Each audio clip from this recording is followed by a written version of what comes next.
Bonjour, bienvenue sur France 3 Centre Val-de-Loire. Merci d'avoir choisi notre chaîne pour passer une partie de l'après-midi ensemble. Vous savez quoi? Qu'est-ce que c'est ça? C'est un Alpha Jet parce que nous sommes ici à la base de 705, ici à Tours, Tours-par-Sémélé. Eh bien, c'est l'école de l'air, on va en parler, puisqu'elle fête, et cette base fête ses 100 ans, un siècle d'histoire d'aviation militaire. On a préparé plein de choses pour vous. Je ne suis pas tout seul puisque je suis avec Rebecca, qui a beaucoup travaillé. Et est-ce que la checklist est bonne? Tout à fait, Denis. Bonjour, Denis. Bonjour à tous. On a fait la checklist de l'émission. On est prêt. On est paré pour le décollage. C'est parti. Bon, alors, qu'est-ce qu'on va avoir au programme, Rebecca? Eh bien, nous parlerons bien sûr de l'histoire de cette base 1915-2015, un siècle d'histoire. Nous parlerons de l'école de l'aviation de chasse ici à Tours, des différents métiers qu'on trouve sur la base, pilote, navigateur. France 3 Centre Val-de-Loire est mobilisé pour vous faire vivre au plus près cet événement avec Denis, notre caméraman qui se trouve en direct, en bord de piste. Ah oui, alors ça c'est génial, c'est une caméra qu'on appelle une longue focale. Alors il est là le caméraman, hein, il y a quelqu'un derrière et hop, hop, hop, hop, hop, hop, il filme les avions qui sont dans le ciel et vous allez les voir d'une façon assez exceptionnelle. On vous réserve de très très belles images pendant ces 50 minutes d'émission. Et puis on n'oublie pas, Denis, qu'on peut nous suivre aussi sur Internet, en direct, sur la page spéciale consacrée à l'émission. Et c'est à l'adresse, Denis? Alors centre.france3.fr. Et pour une Parfait. fois, je ne me suis pas trompé. Alors, on a un troisième présentateur. Enfin, c'est un peu difficile de dire présentateur, animateur. Enfin, c'est le boss. C'est le commandant de la base 705. On va aller le rejoindre tout de suite. Eh bien, c'est le colonel Cyril Duvivier. Et je voudrais... D'abord, bonjour colonel, je voudrais d'abord vous remercier d'avoir nous accepté ici sur la base. Quelques mois de semaines de préparation et les équipes de France 3 et de France Télévisions sont bien entendues et ça donne l'émission aujourd'hui. Vous animez avec nous, vous êtes prêts? Ah bah moi je suis prêt, mais Ouais. c'est pas des semaines, c'était des mois, vous avez raison. C'était des mois. C'était hein des mois, Ouais. ouais. On n'a pas trop souffert, ça va? On n'a pas trop souffert avec François, ça se passe bien. Ben, nous non plus, on n'a pas Bon. souffert. Alors, avant de parler de quoi que ce soit, je vous propose une carte d'identité de la base 705 qu'on regarde et on se retrouve tout de suite après. Très bien. Voici le cœur de la base aérienne 705, l'école de l'aviation de chasse. Donc plein gaz, les ailes à plat, tu montes, le but étant d'aller se repositionner pour aller faire un yo-yo. 50 élèves pilotes et navigateurs en sortent diplômés chaque année. Ils sont les futurs équipages des avions de combat de l'armée de l'air française.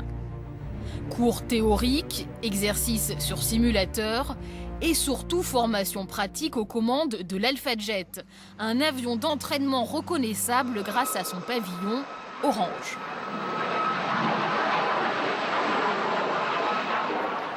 « 240 personnes participent directement à cet apprentissage de pointe. Pour un élève pilote, il faut compter 8 à 10 soutiens au sol. Sur la base, il y a de très nombreux autres métiers, administration, ressources humaines, services, maintenance. C'est une véritable ville dans la ville qui s'étend sur 310 hectares. Au total, 2300 personnes y travaillent, 2000 militaires, 300 civils. La BA 705 assure aussi la protection du territoire grâce à son centre radar de Saint-Marc-la-Pile. Située à une trentaine de kilomètres de Tours, la zone est classée secret défense.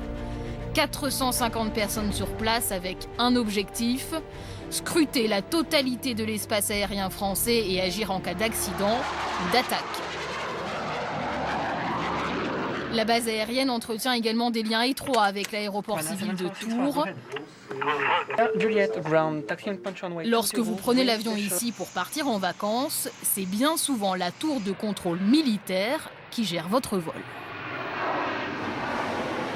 Et nous sommes toujours en direct de cette base aérienne 705 de Tours qui fête ce week-end son centenaire. Nous sommes avec le colonel Duvivier, le commandant de la base, avec Didier Lecoq, historien de l'aviation qui vient de nous rejoindre. Vous êtes aussi journaliste à la Nouvelle République, bonjour. Un mot d'abord, colonel Duvivier, sur ce qu'on vient de voir. Vous êtes le commandant d'une véritable ville dans la ville. Ah, toutes les bases aériennes sont effectivement de petites villes ou des gros villages, effectivement, et de nombreuses missions, de nombreuses attributions. Et donc oui, ce site est celui de Saint-Marc-la-Pile, parce que nous avons le site de Saint-Marc-la-Pile qui dépend de la base également pour la mission permanente de l'armée de l'air. C'est environ 2300 personnes. Alors je vous coupe parce que ça c'est le direct. Regardez, colonel, c'est l'école de voltige de l'armée de l'air. Alors ça c'est par exemple un des grands spectacles que nous avons à voir demain pendant le meeting. Il y a plein de choses qui vont se dérouler comme ça. La patrouille de France, tout ça. Alors il y a plein de choses. De toute façon, ça va commencer à 10h, ça s'arrêtera à 18h. Regardez comme Et c'est beau. effectivement, vous avez des pilotes ultra doués qui sont d'ailleurs pour la plupart champions du monde sur ces machines exceptionnelles, très très motorisées. C'est très très beau, il faut venir voir ça. Voilà, alors régulièrement on va commenter ces images. Regardez, hop, hop, hop, hop. C'est sublime. Alors, C'est beau, hein, très beau, Denis. On admire le spectacle aérien. J'ai une colle pour vous, Didier Lecoq, qui est historien, l'insigne de l'école de l'aviation de chasse. On peut le voir d'ailleurs sur la chemise du colonel, cette étoile et cette cigogne. Qu'est-ce que ça signifie? Alors c'est un souvenir de l'école de chasse qui, avant de venir à Tours, était à Meknès. Ça représente l'étoile chérifienne et puis la cigogne qu'on trouve dans l'ASPA 3 de Guilbert. Voilà, oui, en effet, il y a en effet quelques avions qui sont en train de passer au-dessus de nos têtes et on les voit. Alors, c'est quel type d'avion, colonel, qu'on est en train de voir? C'est quel type d'avion? Les avions que vous entendez décoller, vraisemblablement nos amis de Tours les entendent également, ce sont des Mirage 2000 de l'armée de l'air. Ce qui explique pourquoi... Absolument, ce sont des Mirage 2000 qui sont responsables de la mission de dissuasion nucléaire. Bon, alors on va revenir un peu en arrière, on va commencer par le début. En arrière, on va refaire un peu cette histoire, ces 100 ans d'histoire de la base. 1915, c'est la naissance du camp de Parcé-de-Mêlée, Didier Lecoq. Ça se passe en plein de Première Guerre mondiale et à cette époque, n'importe qui pouvait devenir pilote. Pas n'importe qui, mais presque tout le monde. Parce qu'en fait, Quasiment les militaires, n'importe qui. Voilà, les militaires qui pouvaient échapper aux tranchées, beaucoup étaient candidats pour venir dans l'aviation, puisqu'on ne parlait pas encore de l'armée de l'air. Il y avait de toutes les professions, aussi bien des architectes que des militaires, notamment des cavaliers qui n'avaient plus une très très grande utilité avec le... Fallait être un peu inconscient en 1915 pour monter dans un avion. Inconscient, non, mais effectivement, c'était quand même une discipline qui était assez sportive, même si à Tours, c'était une unité qui était... Historiquement, ça urgeait un petit peu en 1915, parce qu'on avait déjà en face une aviation allemande qui était déjà très puissante, donc il fallait s'entraîner très très vite. Oui, tout à fait, mais c'est surtout qu'en 1914, on pensait que la guerre serait assez courte, oui, absolument, et on a fermé les écoles de formation de pilotes, et c'est en fin 1914 qu'on a réouvert ces écoles, et que celle de Tours a été créée fin 1915. Alors ensuite, il y a eu d'autres moments importants. Ça a été une autre arrivée. Et là, cette date, elle est très forte. C'est 1952, hein, c'est ça?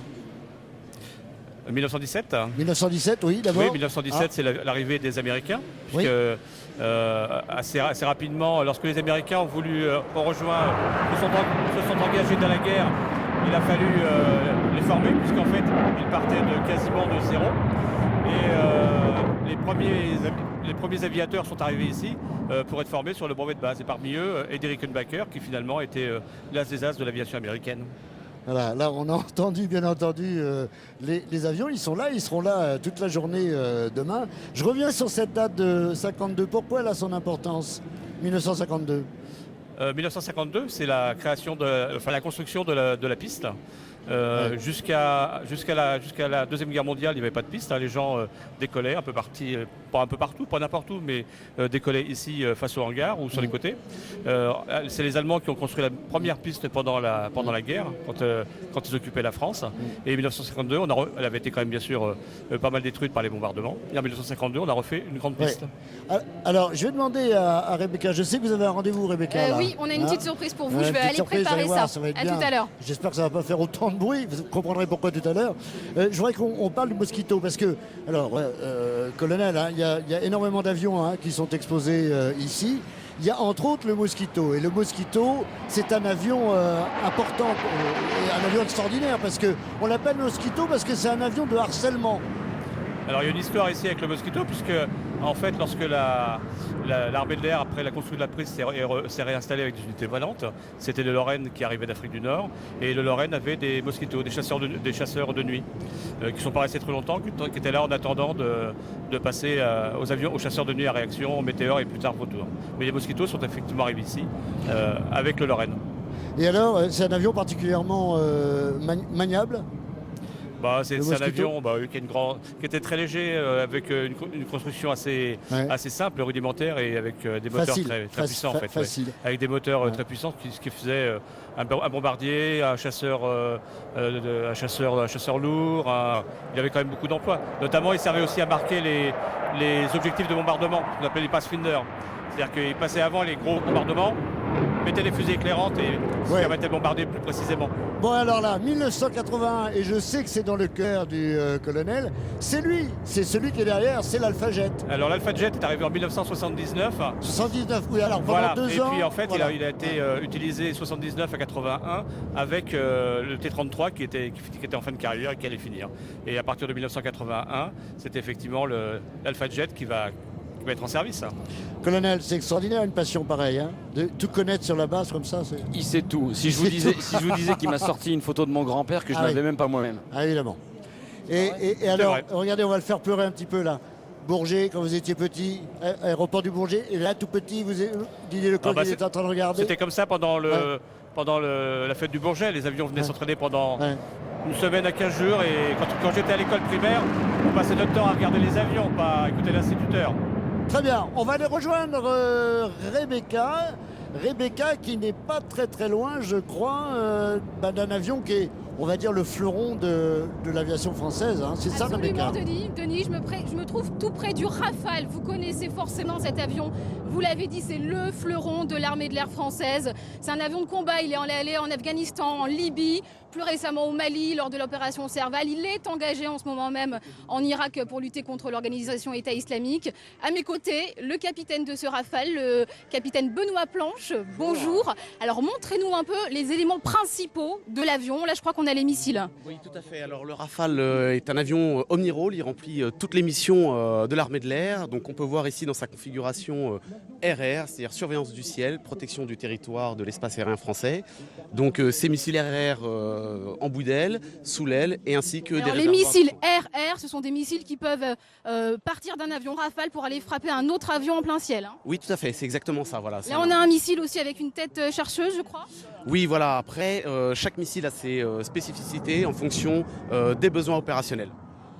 Alors, capitaine Benoît Planche, je crois que plus loin, on a le cockpit. Là, c'est un Rafale monoplace, hein, mais il existe aussi des Rafales biplaces. Voilà, effectivement, le Rafale existe en 3 versions, monoplace, biplace et marine. Voilà. C'est un avion qui peut monter jusqu'à 1900 km/h. Oui, tout à fait, un peu comme sont en train de faire nos camarades sur Mirage 2000. Donc c'est un avion qui monte haut, vite et qui accélère très très vite, presque 2000 km/h effectivement. Vous êtes monté jusqu'à combien déjà? Et au maximum qu'on puisse monter avec cet avion, oui. Eh ben, c'est magique. Merci beaucoup, capitaine Benoît Planche. Merci. Alors, je vous propose justement de découvrir quel est le quotidien de ces hommes, de ces femmes, pilotes de chasse engagés dans ce que l'on appelle la permanence opérationnelle. À n'importe quelle heure du jour, de la nuit, ils peuvent être appelés en cas de menace dans l'espace aérien français. Nous avons vécu en immersion cette permanence opérationnelle. Regardez. L'alarme vient de retentir. Ce Mirage 2000 n'a que quelques minutes pour décoller. Quelle est sa mission? Le pilote lui-même ne le sait pas encore. Décollage réussi en moins de 7 minutes. Les cas d'intervention réelle sont de deux types. C'est de l'assistance aux avions qui sont en difficulté, que ce soit avion de ligne ou avion de tourisme, même avion militaire, parce que pour le coup on assiste aussi nos collègues. Et ça peut être l'identification, voire la contrainte d'itinéraire ou la contrainte d'atterrissage sur des avions qui sont un petit peu douteux, en tout cas classifiés un petit peu suspects par la haute autorité qui s'occupe de surveiller l'espace aérien national. Ça peut être une provenance, ça peut être un plan de vol non conforme, ça peut être un manque de contact radio avec les organismes de contrôle, qu'ils soient civils ou militaires, ça peut être tout un tas de petits indices sur son comportement ou alors sur son profil de vol qui font qu'on a un doute sur ses intentions.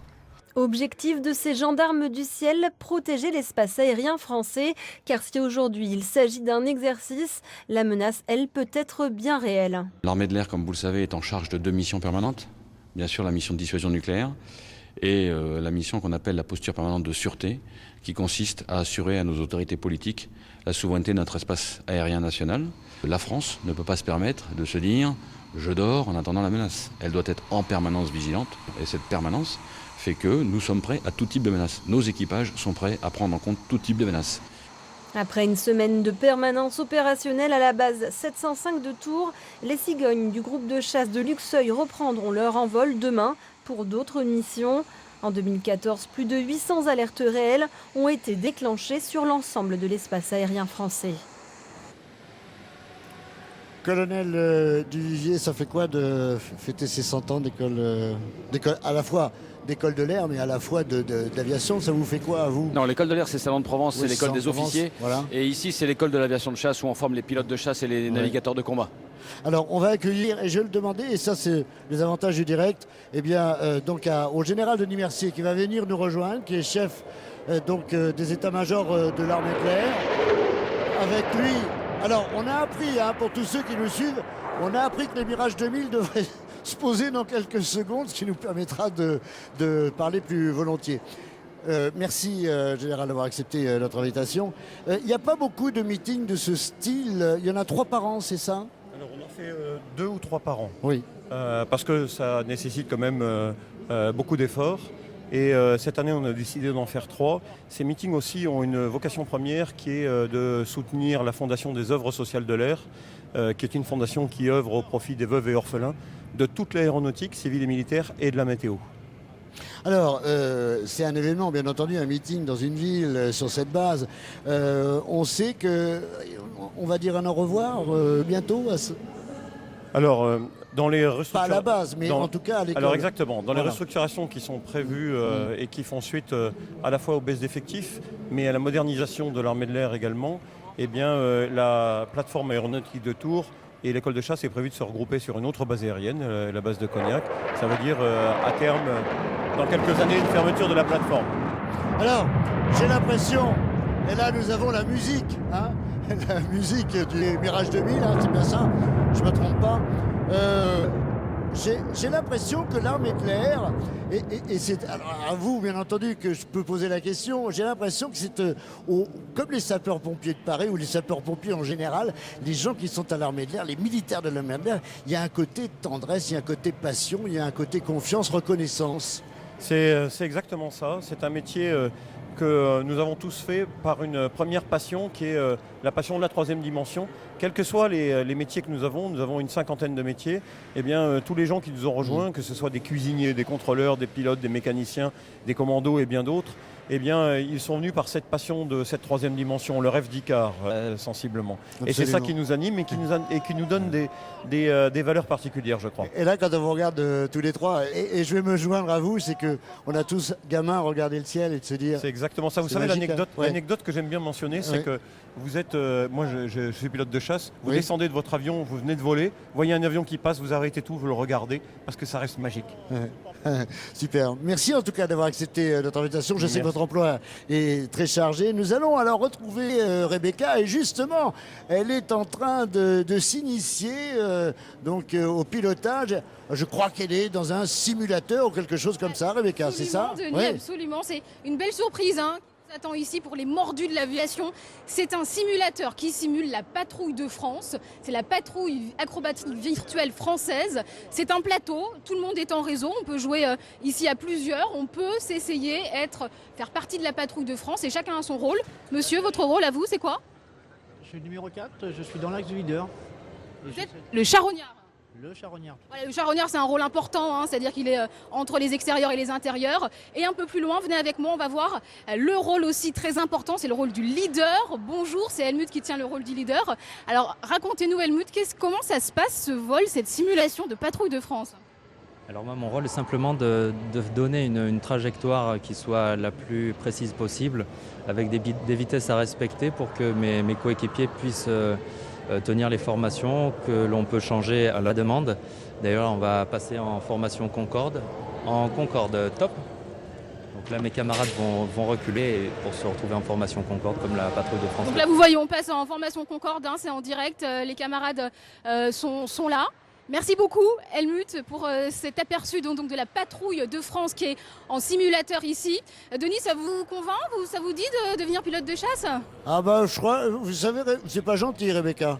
Parce que je pense qu'il est un petit peu trop tard et que je ne vais pas réussir la visite médicale. Et oui, et en plus j'ai une mauvaise nouvelle pour vous. Ah oui, vous avez raté le coche, les sessions de recrutement.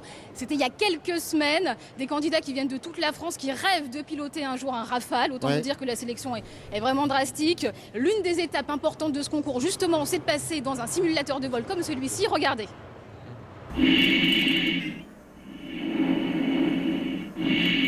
À l'intérieur se trouve un candidat Pour cette épreuve du simulateur, il faut coordonner les bras et les jambes, piloter tout en suivant des points lumineux sur un écran, en effectuant du calcul mental avec des éléments perturbateurs dans le casque. Tout ça à la fois. On essaie de faire au mieux. C'est vrai qu'il y a des phases où des fois on perd un petit peu l'évolution de tous les graphismes.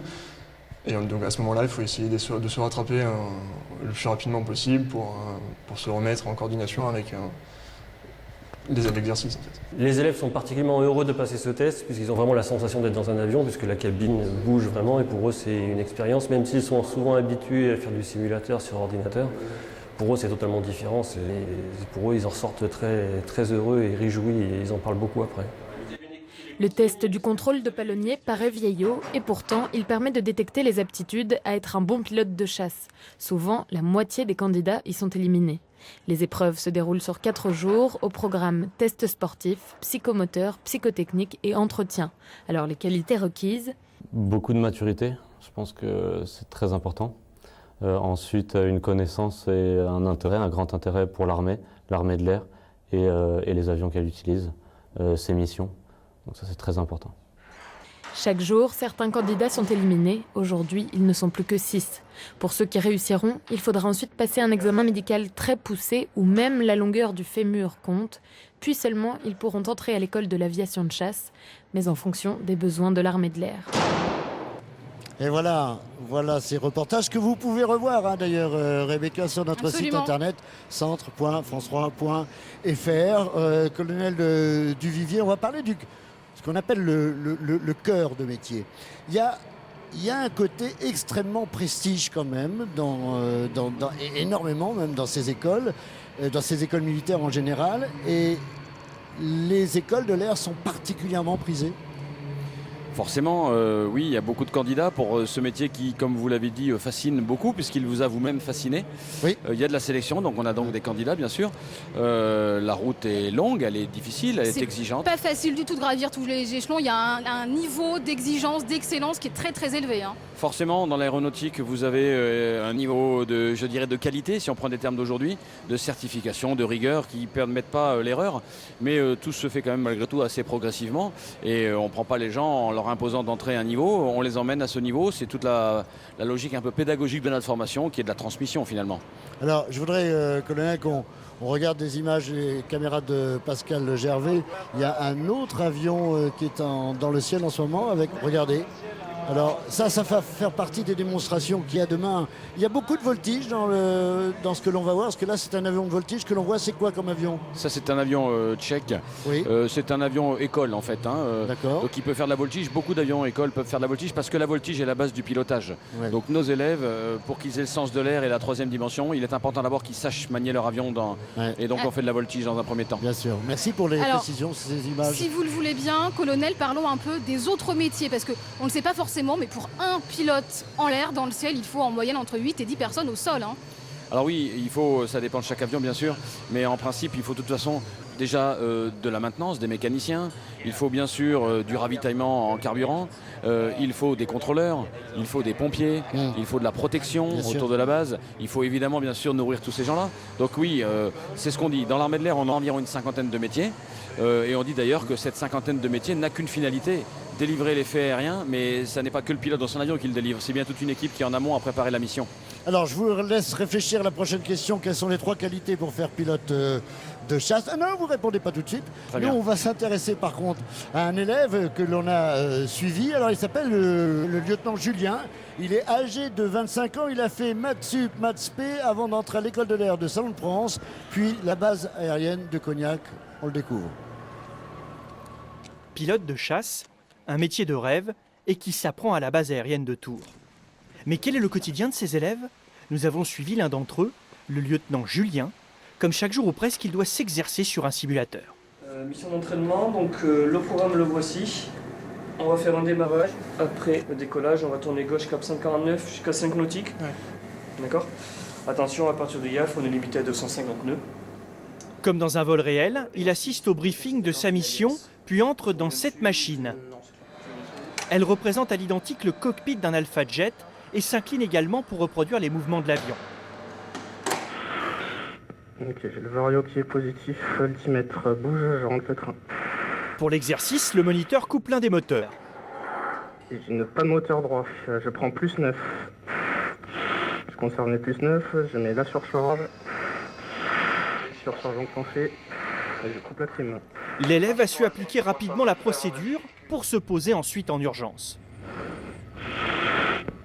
Décollage bien géré avec la panne au décollage, donc bonne application des procédures d'urgence, bonne gestion de la trajectoire en montée. Et après l'exercice virtuel, la préparation du vol réel. Chaque matin a lieu le point météo en compagnie de tous les élèves et formateurs. Aujourd'hui, ciel dégagé. Mais avant d'effectuer leur vol, les élèves vont l'imaginer. Dans cette salle de sport, ils participent à une séance semblable à de la sophrologie. Un moniteur les oblige à tout visualiser. Ils font travailler ainsi les zones cérébrales sollicitées durant un vol. Et se sentir tout simplement satisfait d'avoir réussi à mettre tout en œuvre pour maîtriser ce vol. Je peux peut-être nous voir de l'extérieur, en train de sourire, et apprécier pleinement ce moment agréable. Après cette séance, le compte à rebours commence. L'élève doit alors préparer son vol le plus précisément possible et le présenter à son instructeur. Quand nos briefings sécurité et trajectoire sont faits, on demande le décollage, l'autorisation pour le décollage, et on fera un départ en basse altitude. Donc basse altitude. Alors juste pour le décollage, oui. Aujourd'hui, du vent de travers, oui. Donc je te rappelle, on essaie d'utiliser au maximum les palonniers sans mettre trop de coups de frein. Pense bien à ton manche pour le décollage. Très bien. Ça marche. Direction le tarmac. Avec un mécanicien, l'élève et le formateur font le tour de leur Alpha Jet pour vérifier qu'il est prêt à décoller. À l'issue du tour, le bloc de frein, le pneu, l'amortisseur, c'est bon. Okay. On remet tout en place, les actions vitales, les checklists dans la tête pour qu'on aille vite et que ça marche bien. Et avec l'habitude, il y a toujours ce stress malgré tout. Bien sûr, toujours. C'est ce que je vous disais, il est nécessaire ce stress parce que sans stress, sinon, peut-être qu'on prendrait de mauvaises habitudes. Après une ultime vérification à bord, l'équipage se prépare pour une heure d'exercice. Et pour l'instant, maintenez la fréquence. Rappelez prêt. Toujours la 02 en service, le vent 0, 60 degrés, 8 à 12 nœuds.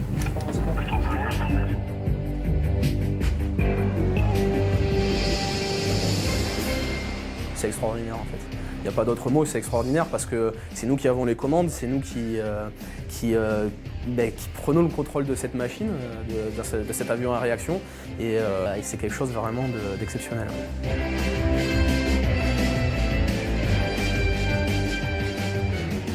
Physiquement, c'est fatigant parce que l'organisme subit, mais pendant le vol, c'est pas ça qui fatigue le plus. En effet, c'est la concentration qu'on nous demande d'avoir et vraiment être tout le temps, ce qu'on appelle être au taquet, et gérer cette pression qui est continuelle et pour fournir justement une émission propre. C'est chaque seconde, quoi. C'est voilà, vraiment chaque seconde. Tout à fait. Et c'est pour ça que je vous disais tout à l'heure que durant un vol de 1 heure, 1 heure et demie, on ne peut pas se permettre de prendre 10 minutes de plaisir, par exemple, d'être dans l'avion et de dire je ne fais rien. Non, c'est pas possible. Faire face aux imprévus, prendre des décisions rapidement, les élèves y seront confrontés pendant une vingtaine d'années, la durée moyenne de leur carrière de pilote. Mais avant d'en arriver là, le lieutenant Julien doit encore passer plusieurs mois à Tours et réussir toutes ses missions avec sérieux, plusieurs mois durant lesquels l'élève pilote chassera son rêve. C'est quand même extraordinaire, hein. Rebecca, vous seriez tentée, vous, pour faire...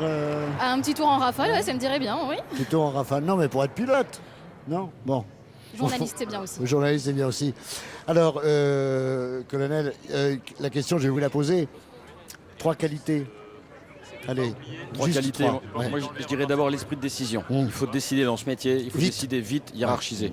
Je dirais la rigueur, indispensable à la bonne décision. Et je dirais une grande forme d'humilité. On n'est pas grand-chose. On est dans un milieu qui n'est pas le nôtre et rien ne nous attend finalement dans ce milieu. Donc il faut une forme d'humilité parce que sinon, un jour ou l'autre, on est rattrapé. Et la rigueur, elle est aussi bien mentale que physique. Hein. Elle est mentale, bien sûr. Elle est physique, bien sûr. Elle est mentale. Elle est dans la réflexion. Elle est partout. Ce sont des athlètes complets. Hein.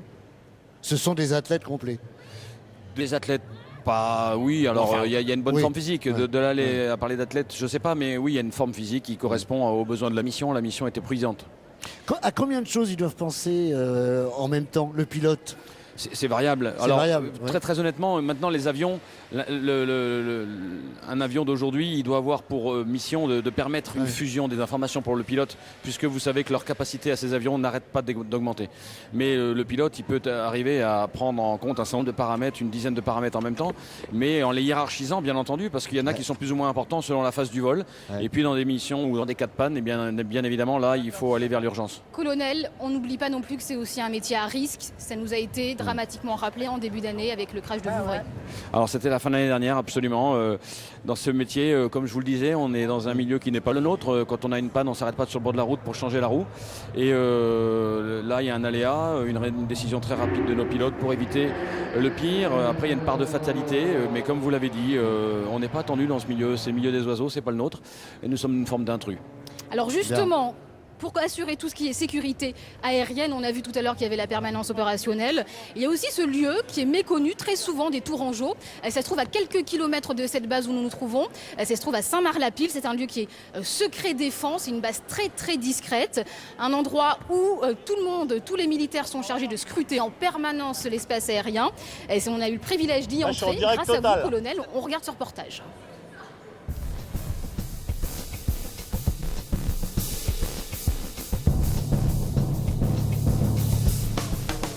Nous sommes au camp Mailloux, un CDC, un centre de détection et de contrôle aérien de l'armée. Il y en a 4 en France. Nous entrons au cœur de cette base accompagnée du colonel Ravier, un lieu qui est classé secret défense. À l'intérieur, une vraie ruche, des écrans radars à chaque poste de travail. 180 personnes se relaient ici, 24 heures sur 24. De Brest, là, Donc la surveillance aérienne est une fonction permanente de la défense aérienne.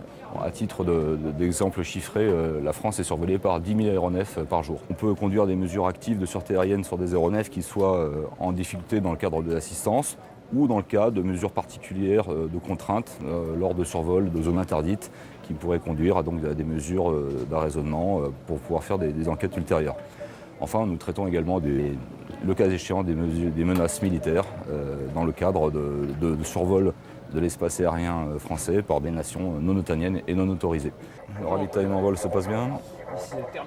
C'est fini. Il y a donc 4 centres en France et un bureau centralisateur à Lyon. Bientôt, le centre de Saint-Marc-la-Pile couvrira toute la partie nord du territoire. Les opérations militaires sont traitées différemment et tenues secret défense, comme le déclenchement d'une intervention des Rafales qui protège la France. Il ne nous est pas autorisé de filmer certains radars. Alors, il y a effectivement certaines informations qui sont visibles sur le scope, qui sont de nature classifiée, puisque le système est de classification confidentielle défense. Donc il y a effectivement certaines informations qui ne seront pas visibles sur votre caméra. On y va. On y va.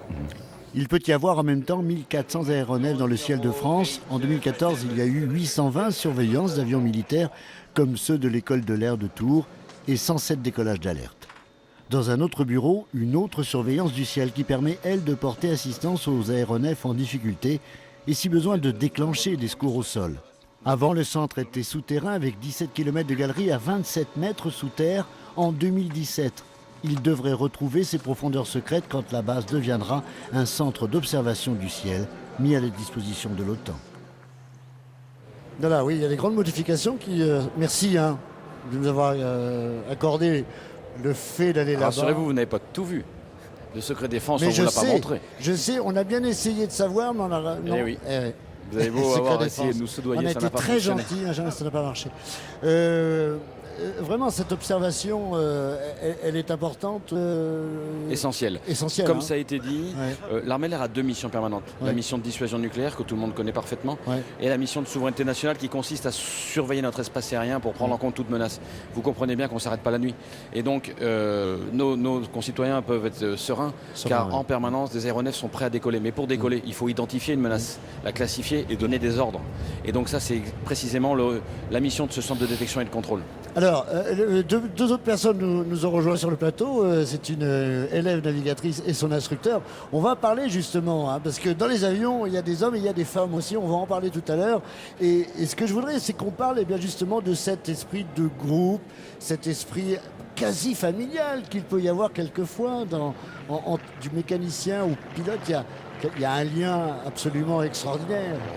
On est dans un métier, comme je le disais, qui ne permet pas l'aléa. Donc on doit faire face à la difficulté collectivement, chacun dans son rôle. Le pilote, le mécanicien, le navigateur, tout le monde est important. Et effectivement, comme vous l'évoquiez, ça se transmet. On ne peut pas se permettre de débiter un cours. On doit s'assurer que c'est perçu, c'est acquis. Et ça, c'est la transmission, c'est la beauté de la formation. Alors, c'est des valeurs de solidarité, c'est ça ? Oui, solidarité forcément, parce que de toute façon la mission on va la faire collectivement. On a beau parfois être sur un monoplace et régulièrement aussi sur des biplaces, c'est une œuvre collective. Puis on voit aussi, il y a cette fierté aussi d'appartenir à l'armée de l'air, qu'on soit mécanicien, pilote, tous les corps de métier ont cette fierté. Ah oui, ça j'en suis certain. Bien. Vous pouvez leur demander, moi en tout cas c'est sûr. Vous voyez, mais oui, tout le monde est très très fier d'être dans l'armée de l'air. C'est une belle armée qui porte très très haut les couleurs de notre pays. Et vous savez qu'en opération actuellement l'armée de l'air est très très engagée et toujours au résultat. Et d'ailleurs, je fais une très petite parenthèse rapide. À l'extérieur, on voit plus des militaires qui gardent leur tenue de l'armée de l'air que des autres armées. Je ne dis rien. Alors, on va parler du rugby. C'est quoi ce rapport avec le rugby? Le rapport, c'est l'esprit de groupe, c'est ça? Oui, c'est ça. En fait, on a des grandes valeurs. Comme le disait le chef d'état-major, on est rentré dans ce métier pour une adhésion au-delà même de l'aéronautique à des grandes valeurs. Et dans ces grandes valeurs, on retrouve le respect, l'intégrité, le service, l'excellence, l'exemplarité. Et ça, c'est des valeurs qui, dans un sport comme le rugby, sont parfaitement présentes, identifiées, auxquelles on rajoute bien sûr la valeur du collectif qu'on a déjà bien développée. Alors justement, on va retrouver, c'est un sujet qu'on vous propose, deux rugbyman, donc qui viennent de l'ASM de Clermont-Ferrand, Franck Azema, entraîneur, et puis un joueur, et ils ont vécu donc une journée type d'un pilote à la base 705 avec en prime un vol, mais là on va les retrouver après la visite médicale parce que c'est quand même un peu obligatoire. Difficile à première vue de distinguer les pilotes des rugbymen clermontois, leurs passagers d'un jour. Voilà, ici tu le descends vers l'avant. Voilà, tu remontes, remonte là. Voilà, tu vois. Et si tu veux enlever celle-là, tu fais avec celui-là.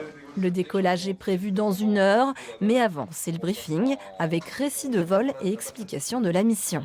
Le but, c'est de faire des évolutions en basse altitude, de travailler en basse altitude.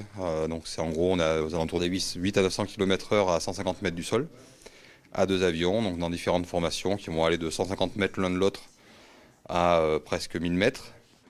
Concentration obligatoire pour Franck Azema et Jean-Marcelin Butin, gare aux différences de jargon. Dès qu'on est sur l'overall. En rugby, c'est quoi un coup de tête? Coup de tête, c'est pas réglementaire, donc c'est sanctionné. Chez eux, non. Entre eux, c'est juste simplement pour valider les procédures qu'ils ont enclenchées. 14h, enfin sur le tarmac. Pour l'instant, il n'y avait pas vraiment de pression. Après, je pense qu'une fois au bout de piste et qu'on va nous dire on part, il va y avoir une petite montée de pression et d'adrénaline. Le décollage est imminent. Cette expérience exceptionnelle va aussi permettre aux rugbymen clermontois de découvrir les valeurs que partagent le rugby et l'armée. Les valeurs communes tournent, pour résumer, autour du respect, de l'intégrité, de la responsabilité et de l'excellence. Et qui dit baptême de l'air en Alpha Jet dit souvent des sensations très fortes, bien plus fortes qu'un très grand match. Et là, ça n'a pas loupé. C'était un peu turbulent pour moi, mais super sensation et franchement c'était vraiment énorme. On a fait 1 ou 2 vrilles, on a puis 2-3 virages bien serrés. Et bon, c'est des sensations, il faut vraiment le vivre. Juste le temps d'un goûter et d'une dernière photo souvenir pour les Clermontois avant de repartir pour le stade Marcel Michelin. Dépassement de soi, solidarité, rigueur, la transmission de ces valeurs communes se fera maintenant sur le terrain.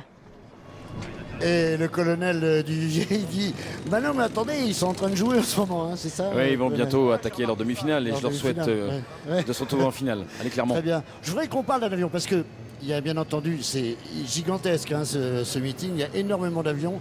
Il y en a un qui a un petit côté sympathique aussi, qui est très agréable, qui a été beaucoup vu au cinéma, c'est le Broussard, c'est un avion merveilleux ça. Un avion de légende, un avion délicat, très délicat à piloter, hein, qui a malheureusement fait quand même de nombreuses victimes, parce qu'il n'est pas facile. Il se trouve que la petite histoire, moi mon père a piloté cet avion. Donc oui, un bel avion qui a une vraie histoire et une très très longue histoire avec les aviateurs. Vous avez piloté en Broussard j'imagine? Moi non. Ah non? Non, moi non, je suis un petit peu jeune pour ça. Mais oui, j'ai eu la chance de... Bon, 1952, il y en a qui volent encore en Afrique noire. Ah certes, mais plus en service, donc voilà, j'ai pas eu cette chance, mais peut-être que ça pourrait venir. Ah oui, en collection un jour. Voilà. Ça serait merveilleux. Si le propriétaire nous entend. Alors l'avenir, c'est les élèves aussi. Hein. C'est la jeunesse de Denis Ouais. et donc nous recevons justement sur ce plateau Justine qui est élève navigatrice ici à l'aviation de l'école d'aviation de chasse. Vous êtes accompagnée de votre instructeur, le lieutenant Cédric. Alors il faut préciser, justement, je vous vois sourciller. Commandant. En plus, oula, autant pour moi, comme ça qu'on dit dans l'armée, autant pour moi, hein, c'est ça. Hein. Vous, c'est pas vos vrais noms, hein, Cédric et Justine, on a dû les modifier, c'est toujours pour cette idée de secret défense. De sécurité. On vous appellera de sécurité, on vous appellera Justine et Cédric, commandant et élève navigatrice. Qu'est-ce que ça vous inspire à vous, ce broussard? Ça vous dirait de monter à bord, de en tester un? Ah bah vraiment, comme tout avion de légende, comme a dit le colonel, ça fait rêver. Et malheureusement, j'ai pas eu la chance de monter dedans. Mais j'aimerais bien si l'occasion se présentait, effectivement. Alors vous êtes élève navigatrice. Expliquez-nous pour nos téléspectateurs quelle est la différence entre un pilote et un navigateur. Alors en fait, le rôle principal du navigateur est de seconder le pilote afin de lui permettre en quelque sorte vraiment de se concentrer uniquement sur le pilotage pur, tandis que le navigateur gère toutes les tâches annexes, à savoir donc sur les avions de chasse, donc les avions de combat, c'est tout ce qui est gestion de l'armement, du timing, du pétrole, et c'est le système d'armes, et également donc la radio, sol, etc. Ouais, c'est du boulot. Alors, ce qui est extraordinaire, c'est le rôle avec l'instructeur. C'est le mentor, ça doit être un personnage quand même qu'on garde en mémoire toute sa vie, l'instructeur. Comment vous voyez vos élèves, justement? Parce que vous leur donnez quelque chose d'inouï, une formation qui est impressionnante. Effectivement, le but de l'instructeur, c'est de transmettre. Et donc le but, c'est de leur faire découvrir et puis leur donner tout ce que nous avons acquis avant pour leur transmettre et qu'ils soient les meilleurs possibles dans la suite de leur formation et efficaces après dans les forces. Oui, et puis alors en plus, de plus en plus de femmes. Comment est-ce qu'on se sent quand on est une femme dans ce milieu qui reste quand même assez masculin? Alors je souris en fait parce que c'est une question qu'on me pose relativement souvent. Bon, c'était pas une bonne question. Non, alors moi j'ai vraiment jamais eu de problème, ça se passe très bien. On est une promotion d'élèves navigateurs, nous sommes 5. Et vraiment ce sont plus des collègues, ce sont des amis, ça se passe très très bien. On se serre les coudes, donc vraiment il n'y a aucune différence, je pense, sur le fait que je sois une fille par rapport à un garçon. La toute première femme pilote de chasse, elle a été formée ici, à Tours, Caroline Aigle. Vous connaissez forcément son nom, elle nous a quittés il y a quelques années. C'est une forme de modèle pour vous, cette première femme pilote de chasse? Alors oui, bien sûr, parce que ça a été la première, ça a été une véritable pionnière dans le domaine. Et effectivement, c'est un véritable modèle. Vraiment, elle a été très courageuse. Elle s'est vraiment battue. Alors, merci beaucoup. Oui, merci à tous les deux.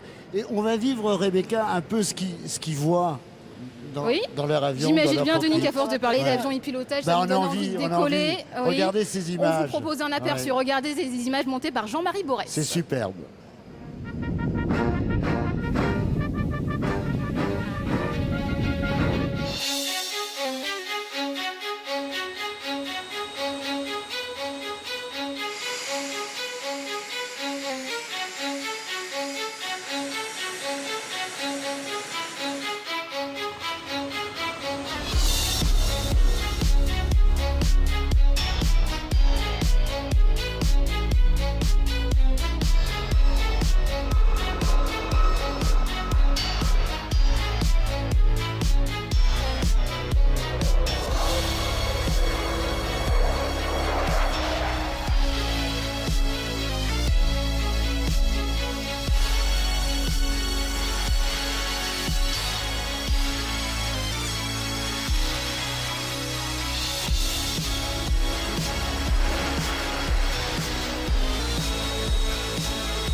bon ces images, ça donne envie. Hein.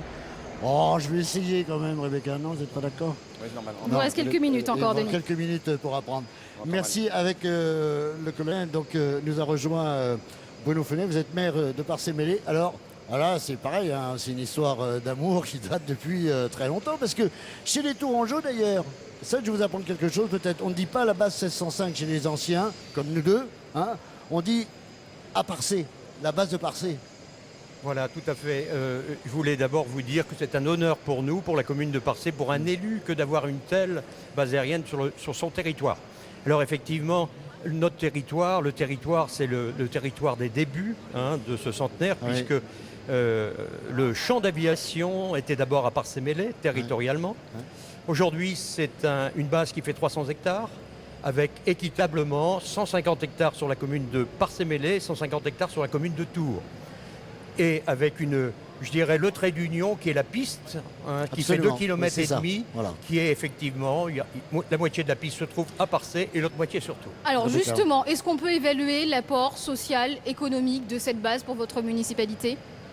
Mais au niveau social, c'est une vieille histoire, puisque effectivement, vous savez, aujourd'hui, c'est grillagé, c'est clôturé, mais au début, il n'y avait pas de grillage et il était fréquent que les aviateurs, au début de cette histoire, depuis 1915, venaient régulièrement à Parcé. Et il y a eu d'ailleurs des mariages qui ont été faits entre les aviateurs et les Parcillonnes. Ah. Oh la belle histoire. Alors justement dans cette belle histoire, il y a eu aussi à partir du moment où la piste a été là, et là on vient d'apprendre là qu'on ne l'a pas vu forcément à l'image, qu'un avion Ryanair s'est posé. C'est-à-dire qu'il y a eu aussi cette mixité qui est assez extraordinaire. Ça se passe très très bien entre les deux. C'est-à-dire entre l'armée et l'aviation civile, eh bien ça fonctionne et ça donne eh bien, une très belle lumière, une résonance de la ville et de la base. Absolument, ce voilà, terrain, on le voit en ce moment même à l'antenne. Il est sous l'égide de la Défense, mais il y a une activité mixte et commerciale.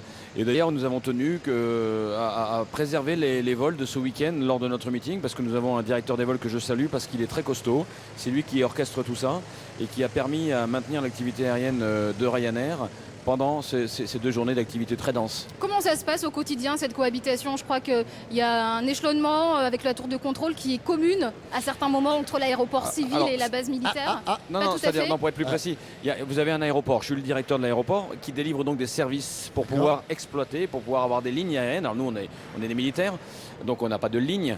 Mais donc non, le contrôle, par exemple, est effectué par la base aérienne. L'entretien, la piste, la protection, tout ça, c'est du ressort. Le service incendie, c'est du ressort du directeur d'aéroport. Donc pour préciser un petit peu, ils ont pas cette responsabilité, c'est la mienne, enfin c'est celle du ministère de la Défense, et en l'occurrence, ils profitent effectivement de cette activité pour déployer la leur. Voilà, et pour l'agglomération de Tours, on le sait bien maintenant, c'est un endroit important pour le développement. Hein. Tout à fait. Pour nous, je dirais qu'il est primordial de pouvoir garder 7 aérogares, 184 000 passagers en 2014, 7 ou 8 destinations hebdomadaires. Ouais. Donc c'est très important pour l'économie tourangelle et pour notre agglomération. Merci, Éville. Et les affaires aussi, hein, parce qu'il y a beaucoup d'hommes d'affaires qui utilisent ces lignes. Bruno Fenet, merci d'avoir été notre invité. Vous restez là. On va se déplacer maintenant avec vous, colonel. On vous emmène. On va parler ensemble d'un sujet qui vous tient particulièrement à cœur. Rebecca, vous venez avec nous. On va se diriger vers un avion. On ne va pas le voir tout de suite. Vers un avion qui est très très important pour vous. Je l'aime bien cet avion effectivement parce que d'abord nous l'avons peint pour l'édition du centenaire, bien entendu. Mais comme vous savez certainement, on a mis un thème très en avant dans notre célébration de ce centenaire qui est celui du handicap. Pourquoi j'y suis attaché? Parce que le monde de l'aéronautique, ça rime avec performance, excellence. Et finalement, c'est un monde assez sélectif. Vous avez, colonel, proposé donc un concours de dessin pour 13 écoles. Plus que ça. Alors, en fait, plusieurs écoles. Exactement. En fait, on s'est dit, il y avait un beau projet, c'est dans cette livrée particulière, de faire un concours de dessin pour des écoles qui ont des enfants en situation de handicap. Et donc, on parle de CLIS, des classes d'inclusion scolaire. Et dans le département, il y en a une petite trentaine. Oui. Techniquement, elles ne pouvaient pas forcément toutes répondre au concours. Donc, mais la moitié d'entre elles, effectivement 13, ont joué à ce concours, enfin, ont candidaté, et une a gagné. Et elle a gagné. On peut révéler le nom du gagnant. Il fallait un Qui a gagnant, gagné c'était difficile, très honnêtement. On a fait un jury pluridisciplinaire avec l'éducation nationale, avec monsieur le maire de Parcé était là, un représentant du maire de Tours, parce que nous sommes partenaires aussi avec la ville de Tours qui fait un très beau partenariat avec nous pour ce centenaire. Et la classe gagnante, elle décorait la dérive de cet avion. Les personnes victimes de handicap, c'est une valeur importante pour la base. Pour vous, pour la base. Alors pour moi oui bien sûr, mais je pense que pour tous les aviateurs, on vous a montré qu'on avait un fort attachement aux valeurs. Oui. Et ces valeurs, c'est celle-là. Nous on est des privilégiés, on en est conscient. Je crois que même si on est privilégié et qu'on n'a pas l'air d'avoir beaucoup de handicaps extérieurs, on a tous nos handicaps, vous comme moi. Ces enfants-là, ils en ont, et d'autres personnes en ont. Nous, c'est pas ceux-là qui se voient, mais on a les nôtres. Et donc je pense que c'est bien de dire aussi dans un monde de privilégiés et assez sélectif que eh bien on a tous nos fragilités, nos blessures, et que ces personnes qui ont des fragilités et des blessures qui se voient ont des richesses intérieures immenses. Alors on se déplace, oui, absolument. On va découvrir cet Alpha Jet. Livrée centenaire, les enfants de l'école gagnante, c'est une école de Loche, je crois. C'est une école de Loche, l'école Alfred de Vigny. Ils ont gagné le droit d'avoir leur prénom inscrit sur la dérive de cet Alpha Jet centenaire. Oui. Venez avec nous, alors colonel. d'un côté les prénoms, effectivement, d'un côté, les prénoms, mais de l'autre côté leur dessin. leur dessin, parce que celui-là, c'est celui qui a gagné. Et on a eu du mal, on a vraiment eu du mal à les partager. Il est beau parce qu'il y a marqué donc voyage sur cet avion. Voilà, c'était leur façon d'aborder le thème. On avait fixé les couleurs, ils avaient une palette, on avait fixé le thème. Et puis chaque CLIS a pensé son projet et celui-ci a gagné. Et c'est eux qu'il faut aller voir maintenant. Alors, et colonel, il y a quelque chose qui est extraordinaire, c'est qu'on retrouve le orange. Oui, alors le orange, c'est ce qui caractérise les avions écoles. Oui. Parce que vous savez, lorsqu'on comptabilise les avions d'armes, venez avec nous. Les avions écoles doivent être marqués pour pas qu'ils soient comptabilisés comme des forces militaires. C'est bien sûr l'armée. Mais voilà, cette couleur orange, c'est le symbole des avions d'école. Très bien. Mais en tout cas, merci beaucoup de nous avoir reçus ici à la base. Ça va les enfants? C'est bien? Ça se passe bien? Il est beau l'avion, hein? Ben oui, c'est vrai qu'il est absolument magnifique. Alors demain, on rappelle, meeting toute la journée. Meeting toute la journée, ouverture des portes à 9h. Le spectacle commence à 10h moins le quart avec les parachutistes qui descendront avec le drapeau français, le drapeau de l'armée de l'air et le drapeau de la ville de Tours qui vraiment a été à nos côtés de façon admirable. Et je remercie vraiment publiquement le maire Serge Barbarie, la mairie de Parcé également à nos côtés. Et puis ça n'arrêtera pas jusqu'à 18h du spectacle. Et on peut aussi retrouver cette émission évidemment sur notre site internet, la page spéciale consacrée à l'émission centre.france3.fr. Merci colonel. Merci beaucoup pour votre accueil. Merci à vous tous merci de nous à cette avoir émission suivis. Réalisée par Pascal Gervais. Merci Denis. Et puis à bientôt. vous me rendrez les clés de l'Alpha Jet. On verra. À bientôt pour une autre émission. Au revoir à tous. Rendez-vous demain à vos téléspectateurs. Rendez-vous demain, oui, absolument, colonel.